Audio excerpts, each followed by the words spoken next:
Elle s'est donnée, corps et âme. Elle a aimé sans compter, sans artifice, sans masque. Et au moment même où il semblait enfin prêt à s'abandonner à cet amour, il s'est évanoui, sans un mot, sans un signe, sans un regret apparent. Cela vous est-il déjà arrivé? Avez-vous déjà aimé quelqu'un qui semblait nageant de bonheur à vos côtés? Jusqu'à l'instant précis où l'engagement devenait palpable. Et puis, paf! Comme une ombre, il a fui. Aujourd'hui, je vais vous dévoiler ce que Carl Jung, il y a plus d'un siècle, a découvert sur les raisons qui poussent certains hommes à fuir les femmes qui les aiment trop, et comment Andrew Huberman, neuroscientifique de Stanford, a validé cette découverte grâce à des recherches qui démontrent littéralement ce qui se passe dans le cerveau masculin lorsque l'amour devient trop réel. Il ne s'agit pas d'une simple théorie sur les relations.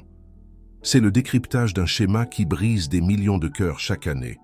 Et plus important encore, c'est la voie à suivre pour briser ce cycle dévastateur. Jung appelait cela la projection de l'anima. L'homme ne tombe pas amoureux de la femme réelle, il tombe amoureux d'une image idéalisée qu'il projette sur elle, une déesse, une salvatrice, une figure qui n'existe que dans son psychisme. Et lorsque la femme réelle émerge, avec ses imperfections, ses besoins, son humanité, la projection se fracasse. Et avec elle, l'enchantement. Mais voici ce que Jung ne pouvait pas prouver à son époque. Huberman et les neurosciences modernes ont révélé que les hommes ayant un attachement évitant ont littéralement des circuits cérébraux différents. Le cortex préfrontal, responsable du contrôle émotionnel, devient hyperactif. Les régions qui traitent les émotions profondes sont supprimées. C'est comme si le cerveau criait « danger, reculez, ce n'est pas un choix, c'est de la neurobiologie ». Et ça change tout. Laissez-moi vous raconter l'un des cas les plus révélateurs que Jung a consigné. Un homme d'une quarantaine d'années, professionnellement épanoui, a consulté Jung après son 3e mariage raté. Le schéma était toujours le même, passion dévorante au début, dévotion absolue pendant quelques mois, puis une froideur soudaine qu'il ne pouvait lui-même expliquer. Cet homme a décrit à Jung comment chaque épouse semblait parfaite, jusqu'au moment où elle cessait de l'être. Il n'y avait pas d'événement spécifique, pas de trahison, pas de dispute cataclysmique. Simplement, un jour, il se réveillait et la femme à ses côtés lui apparaissait comme une étrangère. La magie avait disparu. Jung a immédiatement identifié la projection de l'anima à l'œuvre. Cet homme ne se mariait pas avec des femmes réelles. Il se mariait avec une image archétypale qui n'existait que dans son psychisme. Et lorsque la femme réelle émergeait inévitablement, la projection se brisait, le plus fascinant dans ce cas. C'est ce que Jung a découvert dans l'enfance de ce patient. Sa mère était émotionnellement inconstante, tantôt affectueuse, tantôt distante, complètement imprévisible. Le garçon a appris que l'amour féminin était quelque chose qui apparaissait et disparaissait sans prévenir, quelque chose à quoi on ne pouvait se fier. Des décennies plus tard, ce garçon devenu homme recréait inconsciemment ce schéma. Il choisissait des femmes, projetait sur elles la mère idéalisée qu'il n'avait jamais eue. Et quand elle se montrait humaine, réelle, imparfaite, il revivait la désillusion originelle. Ce n'était pas une question d'épouse, c'était une question de blessure originelle, qui ne s'était jamais refermée. Jung a observé ce schéma chez des centaines de patients au fil des décennies. L'homme rencontre une femme, éprouve une attirance dévorante, projette sur elle tout ce qui lui manque dans sa propre âme, la tendresse qu'il a réprimée, la sensibilité qu'il n'a jamais développée, la capacité à ressentir profondément qu'il a appris à cacher. Cette projection crée ce que l'on appelle le coup de foudre. Mais ce n'est pas l'amour de la femme, c'est l'amour de ce qu'elle représente, du vide qu'elle semble combler, de la promesse de plénitude. Et tant que la projection se maintient, l'homme est présent, amoureux, dévoué. Il fait des plans, parle d'avenir, agit comme si elle était la seule. Puis, quelque chose change. La femme devient réelle. Elle a une mauvaise journée. Elle exprime un besoin. Elle montre de la vulnérabilité. Elle demande plus d'intimité. Et à ce moment précis, la projection commence à se fissurer. Jung a décrit ce moment avec une précision chirurgicale. l'homme ne voit plus la déesse. Il voit une femme ordinaire. Et soudain, toute cette intensité qu'il ressentait se transforme en quelque chose de différent. Inconfort, irritation, un besoin urgent de créer de la distance. Huberman a expliqué la neurobiologie derrière cela. Chez les hommes ayant un attachement évitant, l'approche émotionnelle active le système de menace, le cortisol monte en flèche, l'adrénaline augmente, le corps entre en mode de fuite.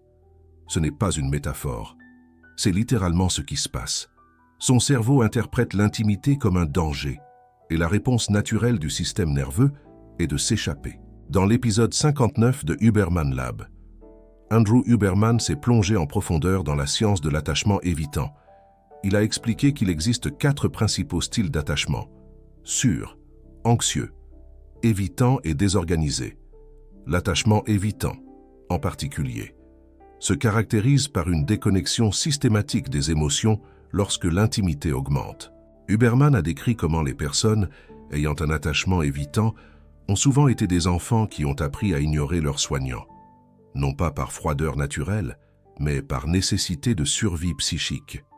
Si l'approche émotionnelle causait de la douleur, le cerveau infantile a développé une solution élégante: désactiver l'approche, ce qui est fascinant et préoccupant. Et c'est que les hommes ayant un attachement évitant sont souvent attirés par les femmes anxieuses. Et les femmes anxieuses sont attirées par les hommes évitants. C'est une danse neurologique parfaitement calibrée pour créer un chaos émotionnel. La femme anxieuse poursuit parce que l'incertitude active son système de dopamine. Elle interprète la distance comme un défi. L'homme évitant fuit parce que la poursuite active son système de menace. Il interprète la proximité comme un danger. Plus elle poursuit, plus il fuit, plus il fuit, plus elle poursuit. C'est un cycle qui peut durer des années, des décennies, voire des vies entières. Le docteur Alan Shore, dans ses études de novembre 2024, a montré que ce schéma se forme dans les 24 premiers mois de vie. Si le soignant principal était inconstant, si le bébé a appris que la proximité signifie douleur, ce programme est gravé dans les circuits cérébraux. Des décennies plus tard, lorsqu'un homme adulte s'approche trop d'une femme qu'il aime, ce programme ancien est activé. Il ne fuit pas la femme. Il fuit une menace que son cerveau infantile a enregistrée il y a 30, 40 ans. Jung a dit « Tant que l'homme ne rend pas conscient l'inconscient, il sera gouverné par lui et appellera cela le destin. » Ces hommes ne choisissent pas de fuir. Ils sont programmés pour fuir. Et voici la partie la plus douloureuse pour les femmes qui les aiment. Plus elles aiment, plus ils fuient. Parce que l'amour profond est exactement le déclencheur qui active la réponse de fuite. Les recherches d'Huberman au laboratoire Stanford ont révélé des données impressionnantes. Chez les personnes ayant un attachement évitant, les régions du cerveau responsables du traitement émotionnel profond, comme le cortex singulaire antérieur, montrent une activité réduite, tandis que le réseau du mode par défaut, associé aux pensées autoréférentielles et à la rumination, devient hyperactif. En termes simples, le cerveau évitant est constamment focalisé sur lui-même, sur ses propres besoins de protection. Au lieu de se connecter authentiquement avec l'autre, ce n'est pas de l'égoïsme au sens moral du terme. C'est une adaptation de survie qui est devenue dysfonctionnelle, une sorte de réflexe de protection exacerbé. Il existe 5 signes clairs qu'un homme projette son anima sur vous, au lieu de réellement vous aimer. Si vous reconnaissez 3 signes, ou plus, vous devez y prêter attention. Premier signe, il est tombé amoureux beaucoup trop vite. La projection crée une intensité instantanée. Il a déclaré son amour en quelques semaines, pas en quelques mois. Il a parlé de l'avenir avant de réellement vous connaître. La vitesse n'était pas de la passion génuine. C'était l'urgence de saisir l'image projetée, avant qu'elle ne disparaisse, comme une illusion fugace. Deuxième signe, il vous idéalise de manières irréelles. Vous êtes trop parfaite dans sa description. Il ignore vos défauts, ou les transforme en qualités. Il ne vous voit pas. Il voit la déesse qu'il a projetée sur vous. Et aucune humaine ne peut être à la hauteur d'une déesse. C'est un piédestal inatteignable. Troisième signe. Il réagit mal quand vous montrez votre vulnérabilité, quand vous avez une mauvaise journée, quand vous exprimez des besoins, quand vous demandez du soutien. Il se distancie parce que la déesse n'a pas de mauvaise journée. La déesse n'a pas de besoin. La projection commence à se fissurer. Quand vous vous montrez humaine, quand l'armure se fissure. Quatrième signe. Il alterne entre extrême proximité et froideur inexplicable. Tant que la projection se maintient, il est complètement présent. Quand elle vacille, il disparaît. Vous ne savez jamais quelle version de lui va apparaître, parce que cela dépend de l'état de l'illusion, de son degré d'intactitude. Cinquième signe. Il ne peut pas expliquer ce qu'il aime chez vous, si vous lui demandez. Il donnera des réponses vagues. Vous êtes spéciale, vous êtes différente, vous êtes la seule. Mais il ne peut pas pointer des qualités spécifiques, parce qu'il ne voit pas des qualités. Il voit un archétype, une image, un rêve, une construction mentale. Ces 5 signes ne signifient pas qu'il ne ressent rien. Il ressent, intensement. Mais ce qu'il ressent n'est pas à propos de vous. C'est à propos de la blessure qu'il porte, du vide qu'il tente de combler, de l'anima qu'il n'a jamais intégré, qu'il a laissé en fragments. Carl Jung est allé encore plus fonde.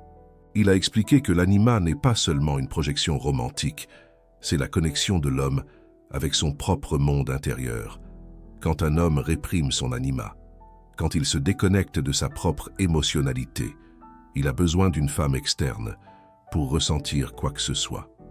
Elle devient son unique accès au monde des sentiments, la seule clé. Et c'est un fardeau impossible à porter, une responsabilité écrasante, quand la femme échoue inévitablement à être la déesse parfaite qu'il a projetée, quand elle se montre humaine, le seul pont qui le relie à ses émotions s'effondre, et avec lui, sa capacité à sentir. C'est pourquoi il fuit, pas parce qu'elle a fait quelque chose de mal, mais parce que, sans la projection, il retourne au vide, à la terreur de l'absence. Les neuroscientifiques de 2024 et 2025 ont ajouté une couche cruciale à cette compréhension. Les personnes ayant un attachement évitant ont des déficits dans les systèmes d'ocytocine et de GABA, les neurotransmetteurs responsables de la connexion et du calme, en même temps. Elles montrent des niveaux élevés de dopamine, le neurotransmetteur de la recherche et de la nouveauté. Cela explique un schéma que toute femme ayant aimé un homme évitant reconnaît. Il adore la conquête, mais perd l'intérêt quand il conquiert. Le mythe de Don Juan. La dopamine grimpe en flèche dans la recherche, quand l'amour devient stable, quand il n'y a plus de nouveautés à poursuivre. La chimie cérébrale le pousse vers la prochaine conquête, vers le prochain défi. Ce n'est pas un manque de caractère, c'est de la neurobiologie, une impulsion presque incontrôlable. Des recherches par EG, réalisées en 2024, ont révélé quelque chose d'encore plus spécifique sur le cerveau évitant. Chez les personnes ayant un attachement SR, quand elles voient des images de leur partenaire, il y a une synchronisation entre l'amygdale, responsable du traitement des émotions, et le cortex singulaire postérieur, impliqué dans l'intégration des expériences émotionnelles avec la mémoire, chez les personnes ayant un attachement évitant. Cette synchronisation ne se produit pas. L'amygdale s'active, enregistre l'émotion, mais le signal ne s'intègre pas. C'est comme si le cerveau disait « Je sens quelque chose, mais je ne vais pas traiter ce sentiment. » Il reste comme en suspens. Cela explique pourquoi les hommes évitants décrivent souvent une étrange déconnexion de leurs propres sentiments. Ils savent qu'ils devraient ressentir plus. Ils veulent ressentir plus. Mais il y a un blocage neurologique qui empêche l'émotion de se compléter, comme un circuit coupé. Et quand une femme les aime profondément, quand elle offre une intimité génuine, ce blocage est exactement ce qui s'active. Le cerveau enregistre l'amour comme une menace et bloque le traitement émotionnel encore plus. Elle donne plus, il sent moins, elle se rapproche plus, il se ferme plus. C'est un mécanisme de protection qui, paradoxalement, détruit exactement ce dont il a le plus besoin, l'ironie tragique de l'évitement. Mais cela ne signifie pas que cela ne peut pas changer. il y a de l'espoir. Carl Jung a dédié une grande partie de son travail au processus qu'il a appelé l'intégration de l'anima. L'homme doit reconnaître qu'il est en train de projeter. Il doit retirer la projection de la femme externe et faire le travail interne de développer sa propre capacité émotionnelle. Cela signifie affronter le vide, signifie sentir les émotions qu'il a passé sa vie à éviter, signifie grandir dans les endroits où il est resté enfant, guérir l'enfant intérieur. C'est un travail douloureux. La plupart des hommes ne sont pas disposés à le faire. C'est un chemin aride et difficile. Andrew Huberman a complété cela avec la neuroscience de la neuroplasticité. Le cerveau peut changer. Les circuits de l'attachement évitant peuvent être reconnectés. Mais cela requiert une pratique consistante, une intention délibérée, et souvent un soutien thérapeutique, un accompagnement professionnel. Cela n'arrive pas juste parce que la femme parfaite est apparue. Ce n'est pas de la magie. Et c'est la vérité la plus difficile que beaucoup de femmes doivent entendre. Vous ne pouvez pas l'aimer suffisamment pour le guérir. Votre amour, aussi profond et génuin qu'il soit, ne va pas réparer des circuits cérébraux formés dans l'enfance. Votre dévouement ne va pas combler le vide qu'il porte depuis avant de vous connaître. Ce n'est pas à propos de vous. Cela ne l'a jamais été. Carl Jung a mis en garde spécifiquement contre ce schéma chez les femmes qui aiment trop. Il a dit qu'elles projettent fréquemment leur animus, la partie masculine de la psyché féminine, sur ces hommes blessés. Elles voient du potentiel, là où il n'y a que des blessures non guéries. Elles voient l'homme qu'il pourrait être, pas l'homme qu'il est. Et elles passent des années, parfois des décennies, à essayer de sauver quelqu'un qui n'a pas demandé à être sauvé, à devenir des sauveuses. La recherche de Shore confirme cela d'une perspective neurobiologique. Les styles d'attachement formés dans les 24 premiers mois façonnent les relations pour toute la vie. Une femme avec un attachement anxieux sera magnétiquement attirée par les hommes évitants. Elle interprétera la distance de l'homme évitant comme un défi à relever. L'incertitude activera son système de recherche, la faisant poursuivre encore plus. Et plus elle poursuit, plus il fuit. C'est une danse neurologique, parfaitement synchronisée pour la souffrance mutuelle. Une spirale infernale. Alors que faire? Carl Jung dirait « D'abord connais-toi toi-même. Examine tes propres projections. Demande-toi pourquoi tu es attiré par des hommes qui fuient. Qu'est-ce qui, en toi, a besoin de guérison? Que tu essaies de trouver chez un autre ?» Andrew Huberman ajouterait « Comprends la neurobiologie. Reconnais que tu ne peux pas changer le cerveau de l'autre. Mais tu peux changer le tien. Tu peux travailler tes propres schémas d'attachement. Tu peux développer la capacité de choisir des partenaires qui sont vraiment disponibles. » La recherche de 2024 montre que les thérapies axées sur l'attachement peuvent reconnecter les circuits cérébraux en quelques mois, pas des années. Aidez-moi. Avec la pratique appropriée, le cerveau change. Mais ce changement doit venir de l'intérieur, d'une décision consciente de briser le schéma. Il y a une seconde vérité que Jung a révélée à propos de ce phénomène. L'homme qui fuit l'amour profond ne fuit pas seulement la femme, il se fuit lui-même. La proximité émotionnelle fonctionne comme un miroir. Quand quelqu'un nous aime vraiment, quand il nous voit dans notre entièreté, nous sommes forcés de nous voir nous-mêmes. Et pour un homme qui a passé sa vie à éviter ses propres profondeurs, ce miroir est insupportable. Il ne supporte pas d'être vu, parce que si quelqu'un le connaît réellement, il verra le vide, il verra l'enfant blessé qu'il a caché, il verra les émotions qu'il a enfouies, et c'est terrifiant. Huberman explique cela à travers la recherche sur le réseau du mode par défaut, chez les personnes ayant un attachement évitant. Ce réseau est constamment actif, traitant les menaces à l'image de soi. Quand quelqu'un s'approche trop, quand l'amour menace de révéler qui ils sont vraiment, le système déclenche des alarmes. Fuyez, protégez-vous, ne la laissez pas voir. C'est pourquoi beaucoup d'hommes évitants sabotent les relations au moment exact où elles vont bien. Le bonheur devient la menace, l'amour véritable devient le danger, et ils fuient ce qu'ils veulent le plus. Jung a appelé cela la tragédie de l'ombre. Les parties de nous-mêmes que nous ne parvenons pas à accepter nous gouvernent depuis l'obscurité. L'homme qui n'a pas intégré son anima sera pour toujours un fugitif. Non pas des femmes, de lui-même. Mais il y a de l'espoir dans cette compréhension. Parce que si le problème est inconscient, la solution est de le rendre conscient, si le schéma est neurobiologique. La neuroplasticité offre le chemin du changement. La recherche la plus récente d'Andrew Huberman identifie des pratiques spécifiques qui peuvent commencer à reconnecter ces circuits. Méditation axée sur la respiration. Exercice de conscience corporelle. Thérapie qui travaille spécifiquement avec les schémas d'attachement. Et plus important encore, des relations saines et consistantes. Paradoxalement, ce qui guérit l'attachement évitant est exactement ce qui l'évite. Une connexion réelle, consistante, prévisible. Mais cette guérison ne peut pas venir d'une partenaire romantique. Elle doit venir d'un thérapeute, d'amis proches, d'un engagement envers soi-même. L'homme doit apprendre que la proximité ne signifie pas danger. Et cette leçon prend du temps. Maintenant, je dois parler directement aux hommes qui écoutent cela et se reconnaissent. Si vous êtes l'homme qui fuit, si vous vous êtes identifié à ce schéma, je sais que ce n'est pas facile à entendre, mais c'est exactement le point où le changement peut commencer. Jung dirait que le fait que vous reconnaissiez le schéma est déjà la première étape de la transformation. Tant qu'il restait inconscient, il vous contrôlait.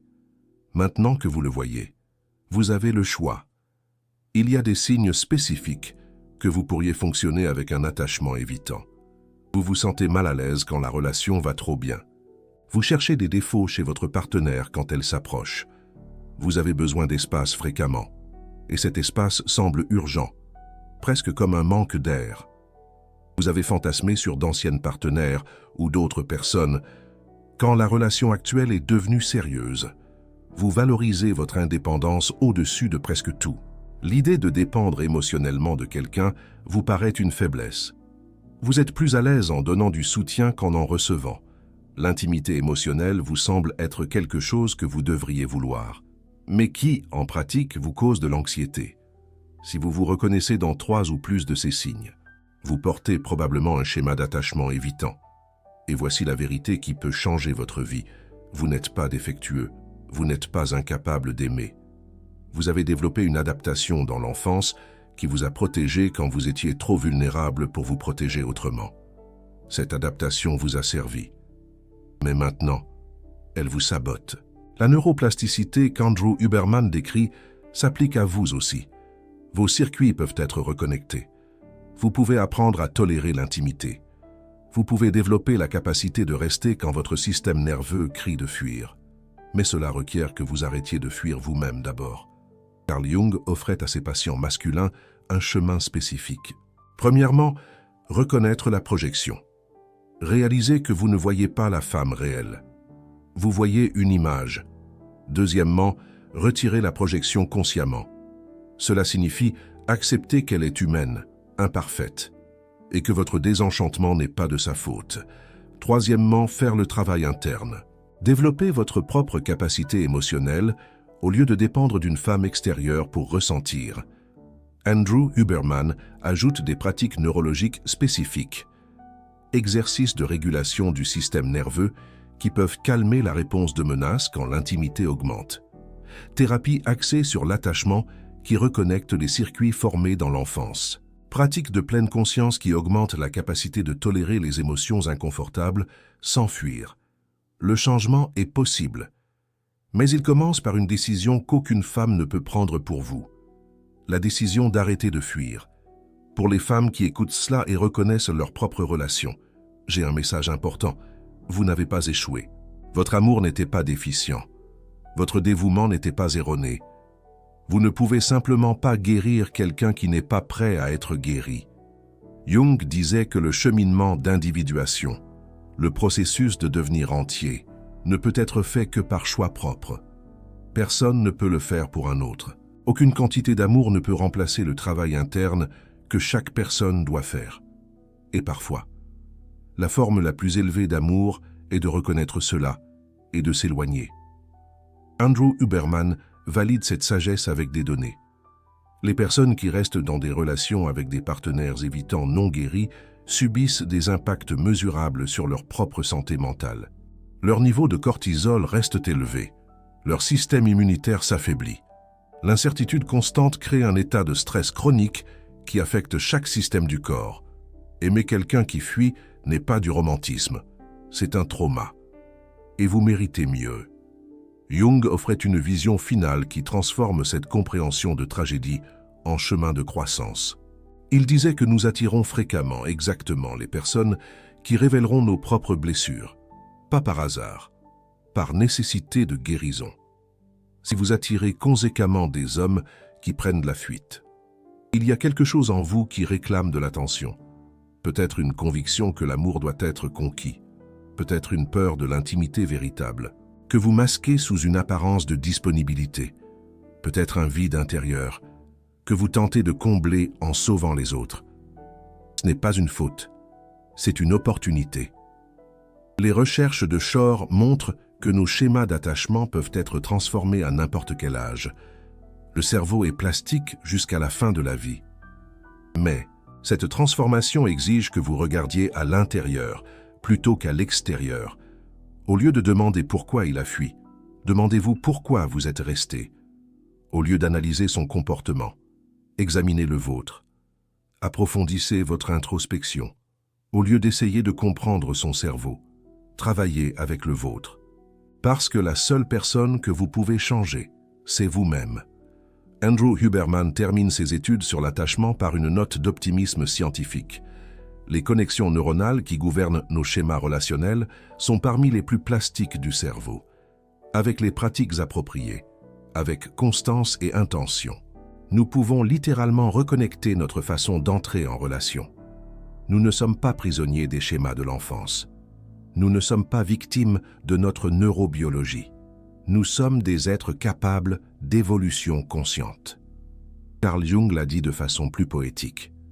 Qui regarde à l'extérieur, rêve. Qui regarde à l'intérieur, s'éveille. Pour la femme qui a trop aimé un homme qui a fui, votre éveil commence maintenant, pas en comprenant pourquoi il est parti, mais en comprenant pourquoi vous avez besoin d'un amour qui ne prend pas la fuite, pas en espérant qu'il revienne changer, mais en vous changeant vous-même, de façon qui attire un amour qui reste, pas en guérissant ses blessures, mais en guérissant vos propres blessures, celles qui vous ont mené à lui. C'est le chemin que Carl Jung et Andrew Huberman, chacun à sa manière, indiquent. L'homme qui fuit l'amour profond, fuit en réalité, lui-même. Et tant qu'il ne choisira pas d'arrêter de fuir, tant qu'il ne fera pas le travail intérieur que lui seul peut faire, aucune femme ne pourra l'atteindre. Mais vous n'avez pas besoin de fuir, quoi que ce soit. Vous pouvez vous arrêter, regarder à l'intérieur, faire le travail. Et quand vous le ferez, quand vos propres circuits seront reconnectés, quand vos propres blessures seront guéries, vous ne serez plus attiré par des fantômes qui disparaissent. Vous serez attiré par la présence, par la consistance, par un amour qui reste, et il existera, attendant pour vous, de l'autre côté de ce travail intérieur, de l'autre côté de cette transformation, de l'autre côté de vous-même. Carl Jung a passé les dernières années de sa vie à peaufiner une idée qui résume tout cela. Il disait que la relation entre l'anima et l'animus, entre le féminin intérieur de l'homme et le masculin intérieur de la femme, est le véritable mariage. Le mariage extérieur, entre deux personnes, ne peut s'épanouir que lorsque les deux ont fait ce mariage intérieur d'abord. L'homme qui fuit parce qu'il ne s'est pas marié à sa propre anima. Il projette sur les femmes extérieures ce qu'il devrait développer intérieurement. Et tant qu'il ne fera pas ce travail, il continuera de fuir, de femme en femme, de relation en relation, de lui-même, pour toujours. La femme qui aime trop projette souvent son animus sur des hommes blessés. Elle voit du potentiel au lieu de la réalité. Elle voit ce qu'il pourrait être au lieu de ce qu'il est. Et tant qu'elle ne retirera pas cette projection, elle continuera d'attirer des hommes qui fuient. La neuroscience d'Andrew Huberman valide cette sagesse millénaire avec des données contemporaines. Nos schémas d'attachement sont réels. Ils sont gravés dans des circuits cérébraux, mais ces circuits peuvent changer, avec du travail, avec de la conscience, avec le courage de regarder à l'intérieur. L'amour qui ne prend pas la fuite, existe, pas comme une fantaisie, mais comme une possibilité réelle, pour celles et ceux qui sont disposés à faire le travail qui le rend possible. Si ce contenu a touché quelque chose en vous, si cela a révélé des schémas que vous reconnaissez dans votre propre vie, abonnez-vous à cette chaîne. Ici, nous décodons les mystères de la psyché humaine à travers le prisme de Carl Jung et de la neuroscience moderne. La compréhension est le premier pas, mais l'action est ce qui transforme. Commencez aujourd'hui. Commencez maintenant. Commencez avec vous.